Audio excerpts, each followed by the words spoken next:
Oi pessoal, eu sou o professor Alexandre Câmara da Endocrinologia da Sinaflix e nesta aula de hoje vocês vão aprender a insulinizar o paciente com diabetes e vão ver que a insulinoterapia não é esse bicho de sete cabeças que dizem por aí não.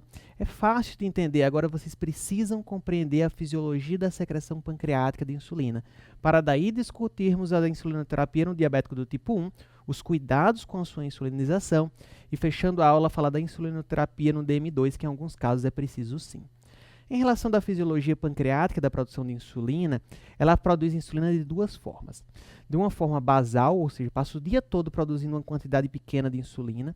E por que eu passo o dia todo produzindo insulina, independente se o paciente está comendo, está se alimentando ou não? Porque o fígado passa o dia todo produzindo glicose, principalmente nos períodos de jejum, por exemplo. Você não tem hipoglicemia à noite porque seu fígado está produzindo glicose. Se o fígado está produzindo glicose, o pâncreas tem que produzir insulina para equilibrar nosso organismo. E tem secreções de insulina em bolos, secreções de insulina prandiais quando o paciente se alimenta, ou seja, café, almoço e jantar. Vai ter carboidrato sendo absorvido pelo nosso intestino. Como tem carboidrato sendo absorvido, precisa de secreção pancreática de insulina para dar conta desse carboidrato. Esse tipo de secreção vou chamar de secreção em bolos ou secreção prandial de insulina. O problema se dá no diabético do tipo 1, quando tem anticorpos que atacam as células beta pancreáticas e deixam de produzir insulina. Então o paciente continua comendo, ou seja, vai ter incursões de glicemia no café, no almoço e no jantar. Então precisamos de aplicar insulina, uma insulina rápida ou insulina prandial nessas refeições. Mas também temos a produção hepática de glicose. Então, para essa produção hepática de glicose, que passa o dia todo produzindo um pouquinho de glicose, que o fígado fica o dia todo produzindo um pouco de glicose, inclusive nos períodos que não está alimentando, eu preciso de uma insulina mais lenta para cobrir essa secreção basal, essa secreção do fígado, essa secreção hepática que passa o dia todo fazendo a gliconeogênese. Então, essa dose total de insulina, essa quantidade total de insulina que o pâncreas produz é em torno de 0,4 a 0,8 unidades por quilo. Ou seja, se o paciente tiver 100 quilos, mais ou menos 40 a 80 unidades de insulina, isso vai variar de acordo com a resistência à insulina do nosso paciente. Sendo que metade dessa insulina é para a refeição, ou seja, metade da insulina é prandial, e metade da insulina é para cobrir a secreção hepática de glicose, metade da insulina vai ser basal. Então, 50 a 60, a 40 a 50, vamos arredondar, metade para uma e metade para outra. Então, tem tipos, como tem secreções diferentes, tem tipos de insulinas diferentes. Para a secreção prandial, para eu mimetizar uma secreção prandial, eu preciso de uma insulina mais rápida, porque o carboidrato está sendo absorvido rápido na refeição. Então, para isso, vou usar insulinas como a insulina regular, que é a insulina rápida, ou as famosas insulinas ultra rápidas, que aqui eu vou ter a aspartate, a lispro e a glulisina. A insulina rápida é fácil você lembrar por causa do nome, é rápida de regular, o R inicia nas duas. Começa a agir em 30 minutos, por isso a recomendação de quando o paciente for comer 30 minutos após, aplica a insulina regular para depois de 30 minutos comer. Às vezes a comida já esfriou, mas precisa manter bem a glicemia, senão vai ter complicações crônicas. Vai ter um pico de 2 a 4 horas e dura em torno de 5 a 8 horas. Já as ultra rápidas são muito melhores de usar. Elas começam a agir com menos de 15 minutos, o paciente aplicou, já pode ir comendo. Tem pico de ação com 1 hora e dura menos, ela dura 4 horas. Isso reduz o risco de hipoglicemia quando o paciente usa uma insulina ultra rápida, porque dura menos. Aqui só para passar para vocês nunca mais esquecerem, então, como eu falei, a rápida e regular, essa transparentezinha, que é a mais usada no SUS, e as ultra rápidas também são conhecidas como as superinsulinas. E eu falo superinsulinas não é à toa, é porque só as ultra rápidas têm S no nome, e todas as ultra rápidas têm. Então, lispro tem o S, glulisina tem o S e aspartate tem o S. Então, na prática clínica de vocês, quando vir uma prescrição com a insulina lá com um S lá no nome dela, lembra, é uma insulina ultra rápida. Ok? Em relação às insulinas para cobrir a liberação basal de glicose do fígado. Então, nesse caso, eu vou também ter 3 grupos de insulinas. Eu vou ter as insulinas intermediárias, no caso só tem uma, no caso seria intermediária, que é a famosa NPH, a insulina mais usada no Brasil. Começa a agir com 2 a 4 horas, tem pico de ação de 4 a 10 horas e tem duração de 10 a 16 horas.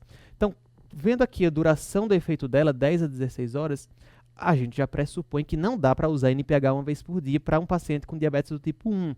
Temos que usar 2 ou 3 vezes por dia. Temos as insulinas lentas, que também começam a agir próximos da NPH, mas elas não têm pico de ação no caso da glagina e no caso da DTMI tem um pico de ação de 6 a 8 horas. Então, quando não tem pico de ação, principalmente as insulinas lentas, quanto menor esse pico de ação, menor o risco de hipoglicemia. Logo, a glargina vai ter menos risco de hipoglicemia que a detemir, que vai ter menos risco de hipoglicemia de que a intermediária, de que a NPH, que já vai ter um pico de 4 a 10 horas. Em relação à detemir, ela dura de 20 a 24 horas, então não é garantido que ela chegue às 24 horas, por isso que geralmente usamos 2 vezes por dia, e a glargina que ela dura 24 horas, então dá para usar a glargina 1 vez por dia. E temos as ultralentas, que duram mais de 24 horas. Nesse caso temos a glargina U300, que é uma glargina mais concentrada, ela dura em torno de 36 horas, e temos a degludeca, que dura mais de 42 horas. Aí vocês vêm me perguntar, por que eu vou querer uma insulina que dure mais de que 24 horas? Porque no caso não precisa aplicar sempre na mesma hora. Se ela dura mais de 24 horas, eu posso acordar às 8 da manhã e aplicar insulina, mas eu posso um dia acordar às 10 da manhã e aplicar insulina do mesmo jeito que ainda vai ter insulina agindo. No caso da glargina, que dura só 24 horas, acordou às 8 da manhã, tem que aplicar. Agora, se por acaso você resolver acordar às 10 da manhã, não adianta, ficou 2 horas sem insulina aí, já vai descompensar o paciente. Daí o paciente teria que acordar às 8, aplicar a insulina e voltar a dormir. Então, essas mais lentas, sabe, são mais caras, mas dão uma comodidade melhor para o paciente. E tem menor risco de hipoglicemia também. Uma observação interessante para vocês é a cor das insulinas. A maioria das insulinas são transparentes, exceto a NPH. E o frasco da NPH distribuído no SUS é muito parecido com a da regular. Então é importante vocês perceberem isso. A NPH é transparente, é meio leitosa. E ela é assim porque tem um pozinho nela que chama protramina.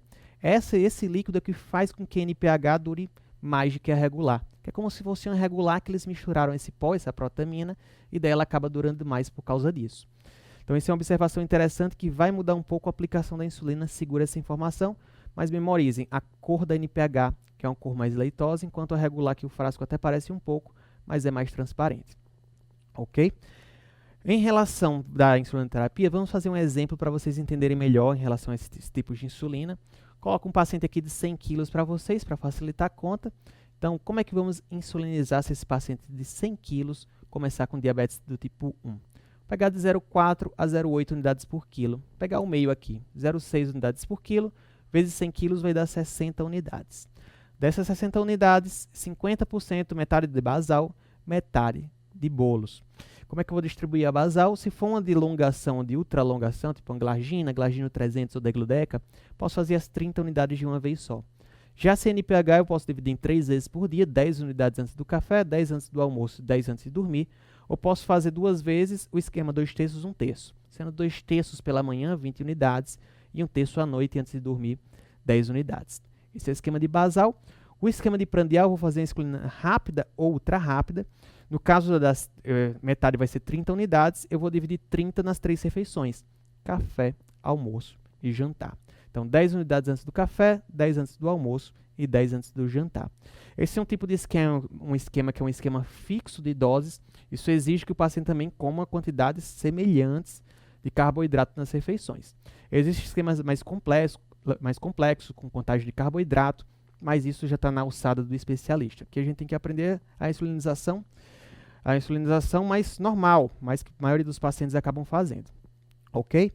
Em relação ao manejo dessa insulinoterapia, vamos avaliar o período pré-prandial e pós-prandial para daí ajustar as doses. O período pré-prandial antes das refeições, quando o paciente acorda, tem que estar menor do que 130. E o período após a refeição pode ir até 160, ou seja, eu vou tolerar entre antes da refeição para o pós-refeição um incremento de até 30 a 40 mg por decilitro de glicose. Ou seja, se o paciente antes da refeição estava com a glicose de 110, beleza? Agora, depois da refeição, foi para 200, aí tem problema, incrementou muito mais do que 40, incrementou 90. Então, eu vou aumentar a insulina rápida da refeição ou ultra rápida, eu vou aumentar a insulina prandial, a insulina da refeição. Entre o período pós-prandial e o pré-prandial tem que cair, porque eu estou passando de um período que eu acabei de comer para um período que o paciente vai ficar de jejum. De jejum nem que seja de 3, 4 horas, mas vai ficar um período sem comer.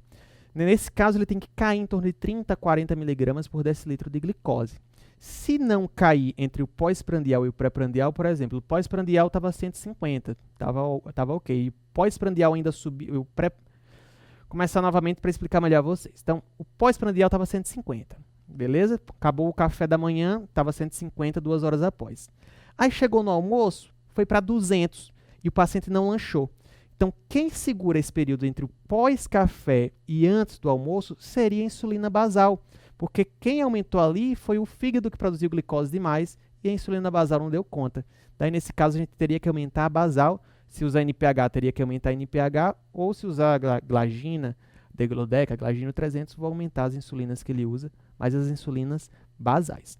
Claro, se o paciente tiver lanchado e por isso que tiver aumentado, eu vou fazer uma insulina rápida no lanche. Ok? Então, aqui são os princípios que vocês têm que saber em relação à insulinização. Agora, os cuidados, que são muito importantes. O principal efeito colateral da insulinoterapia é esse aqui, a hipoglicemia, uma glicose abaixo de 70. Daí você tem que orientar o paciente em relação às hipoglicemias, se é leve, moderada, se é grave. Então, na hipoglicemia leve, o paciente vai ter fraqueza, mal-estar, mas o nível de consciência vai ter preservado. Ele vai estar sentindo ali, vai estar uma coisa estranha, mas vai estar consciente e orientado. Nesse caso, manda ele tomar uma colher de açúcar. Claro, primeiro confirma, não é porque está com mal-estar que vai comer açúcar, que vai tomar refrigerante, que vai tomar suco de laranja, não. Primeiro confirma, faz a glicemia capilar na ponta de dedo, e daí como uma colher de açúcar, um copo de refrigerante comum. Se é uma hipoglicemia moderada, abaixo de 50, se ele está com tremores, suor frio, taquicardia, já está um pouco confuso, aí você manda oferecer a ele ou ele próprio tomar 2 colheres de açúcar ou 2 copos de refrigerante comum, que daí, no caso, o paciente já está mais grave. Agora, uma hipoglicemia muito grave, que normalmente acontece quando está menor de que 30, o paciente vai ter perda de consciência, até convulsão. Nesse caso, não adianta mandar ele comer, ele vai estar com perda de consciência, ele vai engasgar, vai aspirar. Então, por isso que a gente pode também utilizar o glucagon. O glucagon é o hormônio contrarregulador que seria produzido nas células alfa-pancreáticas para fazer com que o fígado aumente a produção de glicose. Eu posso ter também o glucagon em casa, é uma ampola que tem uma seringa. E no caso do paciente está com perda de consciência, convulsão, alguém vai aplicar no paciente. Se o paciente estiver bem suficiente para aplicar o glucagon, tem alguma coisa errada, não precisava do glucagon. Mas no caso dele estar convulsionando, algum terceiro, alguma pessoa que conheça ele, vai pegar o glucagon, aplicar no paciente, subcutâneo, intramuscular, em qualquer lugar, e daí vai aumentar a glicose de maneira muito rápida. Daí vai requerer também socorro médico, vai levar para o pronto atendimento para investigar quais as causas dessa hipoglicemia que o paciente está tendo. Também assim que ele recuperar o nível de consciência, já come, porque da mesma maneira que o glucagon sobe muito rápido, também vai cair. Daí se cair, vai voltar a ter uma hipoglicemia grave. Em relação às causas de hipoglicemia, a gente tem que pensar sempre dos fatores que estão associados. Então, se é algum erro alimentar, se é um erro de dose, tipo aplicou e não comeu, se o paciente tem insuficiência renal ou tem insuficiência hepática que estão fazendo a insulina ficar mais tempo do que o que deveria no organismo.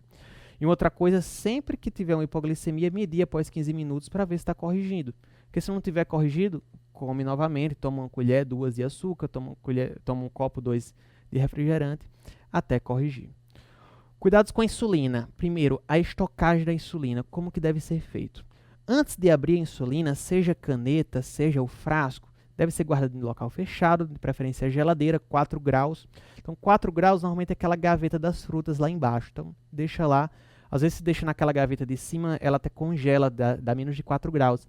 E se deixa na porta, que fica abrindo e fechando a geladeira, ali pode também ter uma temperatura acima de 8 graus, que daí não vai ser legal para a insulina. Então, dentro de 2 a 8 graus, ela vai durar até a validade dela. Se a validade for 2 anos, 3 anos, vai ficar durando.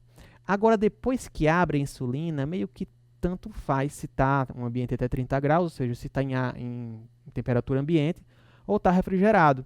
Então, não precisa deixar na geladeira obrigatoriamente depois que abre. A não ser que você esteja no Piauí, porque aí o Piauí vai ter temperatura acima de 30 graus, vai estar lá muito quente, daí nem adianta, não adianta colocar em temperatura ambiente, que daí vai desnaturar a insulina. A insulina é uma proteína, temperaturas altas ela não vai funcionar. Mas, na maioria do Brasil, dá para colocar em ambiente, temperatura ambiente, que dói menos. A insulina, quando está gelada e vai aplicar, ela dói um pouco. Quando se deixa em temperatura ambiente, ela dói menos, facilita para o paciente aderir. Ok? Depois de um mês de uso, daí vai descartar a insulina, descarta em local apropriado, normalmente os postos de saúde têm. Em viagens, é importante proteger a insulina do sol, então deixar em isopores, deixar em caixas térmicas. Se você já abriu a insulina, é a mesma coisa, não precisa deixar em caixa térmica com gelo dentro, não. Caixa térmica só para proteger das grandes variações de temperatura. Beleza? Outros cuidados que temos que ter de seringas e agulhas. A seringa pode até ser reutilizada, de preferência não, porque quanto mais reutiliza uma seringa, mais dói, mais incomoda o paciente. Mas se não, se está com os recursos financeiros apertados, pode reutilizar a seringa e a agulha. Agora tem que ser na mesma pessoa, não vale reutilizar para um, depois para o outro, não. A mesma pessoa pode reutilizar, desde que não esteja contaminada. E lembrar que quanto mais se reutiliza, mais incomoda o paciente. E uma outra coisa que a gente deve ter em mente quando reutiliza é que aumenta o risco de lipohipertrofia. Lipohipertrofia é isso aqui que eu mostro para vocês nessa foto. E tanto aplicar a mesma seringa, ou seja, que vai incomodar mais, vai gerar mais inflamação, e principalmente quando o paciente não faz rodízio, fica aplicando no mesmo local, aquele tecido gorduroso, aquele tecido subcutâneo inflama e gera esse tumor. É como se fosse um tumor de gordura, um tecido gorduroso hipertrófico. E daí não adianta aplicar ali mais, porque não absorve adequadamente. Então, às vezes o paciente descompensa, você fica imaginando por que o paciente está com uma hiperglicemia tão importante. Às vezes vai examinar a barriga dele, tem uma lipohipertrofia, ele está aplicando lá em cima. Às vezes dói até menos, porque essa lipohipertrofia tem menos sensibilidade, fica aplicando ali e daí não está absorvendo nada da insulina. Então, dica importante aí para vocês, descartar a seringa com agulha em recipiente próprio. Se não tem recipiente próprio, pode colocar na embalagem de Nescafé, na lata de metal que seja, coloca lá dentro e leva na unidade básica de saúde que eles descartam. E não é recomendado higienizar a seringa, ou seja, não adianta você ficar lavando com álcool, lavando com água e sabão, isso não existe, isso até piora em relação à aplicação, vai inflamar mais, aumenta o risco de lipohipertrofia.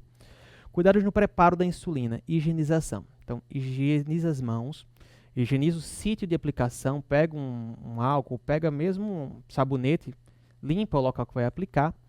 E a tampa também da insulina. Aqui na tampa da insulina do frasco, daí você pode pegar um algodão com álcool e passar em cima para evitar estar contaminada. Homogeneização. Isso é importante quando eu falo de insulina NPH. As outras não precisam. O NPH, como eu falei, tem aquele pozinho de protramina. Então, aquele pó, normalmente, se deixa muito tempo parado, a insulina vai decantar, vai ficar mais embaixo. Daí você tem que homogeneizar. Então, pega o frasco, rola 20 vezes na mão. Evita de fazer muito rápido, porque na hora que faz muito rápido, pode também desnaturar um pouco a insulina, modificar um pouco a molécula dela se você fizer com muita força. Então, rola, faz de maneira mais lenta para homogeneizar melhor. E quando for aplicar, uma dica importante é introduzir o ar dentro do frasco. Como assim? Então, se lembra daquele caso que eu falei para vocês, que a gente vai aplicar 60 unidades ao total, 30 de basal, 30 de bolos? Então, eu resolvi aplicar meus 30 unidades de basal, peguei um frasco aqui de glagina. Vou pegar o frasco de glagina, o frasco é hermeticamente fechado, tem uma borracha, você introduz a agulha da seringa e vai aspirando. Se eu não coloco ar dentro, vai chegar uma hora que vai criar um vácuo que eu não consigo mais utilizar o frasco. Então, para utilizar adequadamente, para sempre poder reutilizar até o final, quando eu vou pegar 30 unidades, eu puxo 30 unidades de ar na seringa, vou lá no frasco, coloco 30 unidades de ar no frasco, e depois aspiro 30 unidades de insulina. Daí eu substituí o líquido pelo ar, não vai criar esse vácuo para o paciente, vai facilitar a aplicação e a puxar a insulina. Relação da coleta da insulina, vai introduzir a agulha perpendicularmente no frasco. Se é uma caneta, não precisa, não tem trabalho, a caneta já vem pronta, só o paciente aplicar. Vai introduzir perpendicularmente, colocar o ar e retirar. Uma outra coisa muito importante, se o paciente está usando duas insulinas na mesma hora, está usando basal bolos, vai aplicar de manhã tanto a insulina mais lenta quanto a insulina mais rápida. Nesse caso, eu só posso misturar na mesma seringa se a basal for NPH. Se for glagina, se for degludeca, se for glagino 300, detemir, eu tenho que fazer cada aplicação sem uma seringa. Então, vou aplicar a rápida e vou aplicar a lenta. Agora, se for NPH, dá para fazer tudo na mesma seringa. Então, nesses casos, eu pego primeiro a insulina rápida, ultra rápida, para depois pegar a NPH. E por que isso? Porque NPH tem aquele pó, que é a protramina. Se você aspira NPH, então a seringa, a agulha, vai estar contaminada com aquele pó, e colocar na regular, a regular começa a perder um pouco do seu efeito, começa a ficar com uma ação mais lenta. Então, não é legal. Primeiro a rápida, é até fácil memorizar. Quem é primeiro? Mais rápido, o rápido ou ultra rápido, depois pega NPH. Ok? Cuidados com a insulinização em relação à aplicação. Eu falei um pouco, tinha comentado um pouco do rodízio, não pode aplicar sempre no mesmo local, tem que ficar rodiziando, aplicar em locais diferentes. Em abdômen, vocês tiram 2 dedos do umbigo e qualquer lugar do abdômen pode aplicar. Pode aplicar também no braço, aqui na face lateral do braço, ou na coxa, na face lateral da coxa também é um bom local de aplicar. Normalmente os pacientes preferem aplicar no abdômen, só lembrar para eles para fazer o rodízio no abdômen. Fazer a prega na hora de aplicar, principalmente se é uma seringa maior. Então, quando é uma agulha e seringa que vem separadamente, quase sempre precisa fazer a prega. Agora, se é uma caneta, que são agulhas menores, com 4 milímetros, não precisa fazer a prega, já pode aplicar direto. E após a injeção, não é injetar e sair, que daí acabar perdendo um pouco do líquido. Então, injeta, fica 5 a 10 segundos com a agulha no subcutâneo e aí retira. Monitorização do paciente. Vai fazer a monitorização com a glicemia capilar antes das refeições todos os dias, para a gente avaliar como que está antes das refeições, que inclusive a gente pode mudar um pouco a insulina que vai ser oferecida para o paciente. E 1 a 2 vezes por semana, ou a cada 15 dias, depende do médico que está acompanhando, depende de quanto o paciente está descompensado, temos que medir o perfil completo.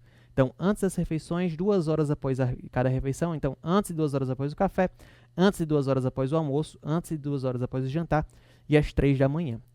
Um outro sistema de monitorização é a monitorização contínua de glicemia. Tem um dispositivo que chama Libre, que o paciente coloca e fica medindo o tempo todo. É muito mais fácil, prático, não precisa ficar picando o dedo, mas é muito mais caro. Então, agora fechando aqui com a insulinização diabético do tipo 2. Falei que em alguns casos eu precisava insulinizar o paciente. Que casos são esses? Paciente com hiperglicemia importante, com a glicemia de jejum acima de 250 ou acaso acima de 300, com a glicada acima de 10, a maioria dos hipoglicemiantes orais não tem potência para cair de uma glicada de 10 para de 7, não tem potência de cair 3 pontos de glicada, mas a insulina tem de 3 pontos até mais se precisar. Se tem paciente tem sintomas de pólis, famosa polidipsia, poliúria, polifagia, perda de peso, presença de cetonúria ou cetonemia, ou tem um estado catabólico. A questão da cetonúria e cetonemia, pensando se o paciente tem uma cetoacidose diabética. Uma outra coisa, tem estado hiperosmolar hiperglicêmico ou situações de estresse, infarto agudo, infecções, cirurgias, eu tenho que fazer insulina, mesmo o paciente sendo diabético do tipo 2. E na gravidez? A maior parte dos antidiabéticos não dá para usar na gravidez, a gente acaba usando insulina. Quando o diabético do tipo 2 começa a descompensar, principalmente naquelas situações de hiperglicemia importante, começa a descompensar pela noite. No final da noite, no começo da manhã, o fígado começa a produzir mais insulina, mais glicose do que o que precisa, e o pâncreas não dá conta. Então, começa a acordar mais alto do que deveria. Isso aí tem 2 fenômenos que estão associados a essa hiperglicemia pela manhã. O fenômeno do alvorecer, que aumenta o GH, aumenta o cortisol pela manhã, como aumenta hormônios contrarreguladores, acaba aumentando a glicemia também pela manhã. Tem o famoso efeito Somogy, que é muito raro, mas na prova, nos livros, vocês podem encontrar, que é uma hiperglicemia pela manhã após um rebote de uma hipoglicemia. Por exemplo, o paciente usou uma insulina NPH à noite e a dose foi demais. Então, às 3 da manhã, ele teve uma hipoglicemia. Como resposta dessa hipoglicemia, acaba aumentando demais a glicemia e o paciente tem uma hiperglicemia, mas de rebote. O que diferencia uma da outra é que o Somogy vai ter uma hipoglicemia no meio da madrugada e o alvorecer não. Vai aumentar pela manhã, mas sem resposta a nada de hipoglicemia. Como é que fazemos? Utilizamos insulina basal, ou seja, NPH, Detemir, Glagina, Degludeca ou Glagina 300, na dose de 0,1 a 0,2 unidades por quilo, ou 10 unidades subcutâneo à noite. Muitos livros colocam, faz 10 e pronto, mas a dose deveria ser 0,1 a 0,2. Ok? Como é que vamos monitorizar? Começamos a monitorizar pela glicemia de jejum. Então, se maior que 130, a gente vai aumentando a dose de insulina. Se menor do que 90, a gente diminui a dose de insulina. Se entre 90 e 130, ok, está ótimo. E daí vamos avaliar a hemoglobina glicada. Se a hemoglobina glicada está no alvo, está menor do que 7, perfeito, mantemos assim. Agora, se a hemoglobina glicada estiver acima do alvo, aí eu tenho que avaliar o que é que está fazendo essa hemoglobina glicada ficar acima do alvo. Então, vou medir as glicemias pré e 2 horas após a refeição. E daí vou individualizar o tratamento conforme os controles pré e pós-prandiais. Uma coisa que vocês têm que lembrar é os hipoglicemiantes orais, como é que fica quando eu começo a insulina. Então, se for só uma insulina basal, mantenha os hipoglicemiantes orais. Agora, se for insulina basal bolos, eu vou suspender os secretagogos e os inibidores de DPP-4, que aqui não vai ter mais sentido, que não vão ter potência suficiente para fazer nada no organismo. Então, fechando aqui a aula, que pontos vocês não podem esquecer? Lembrar o modo de secreção de insulina pancreática, a necessidade de basal e de bolos no diabético tipo 1 e as principais orientações em relação à realização da insulinoterapia de maneira correta. Lembrar das indicações de insulina no diabético tipo 2 e como iniciar essa insulina no diabético tipo 2. Então, pessoal, algumas referências aqui para quem quiser ler mais, se aprofundar mais no assunto. Um forte abraço, até a próxima aula.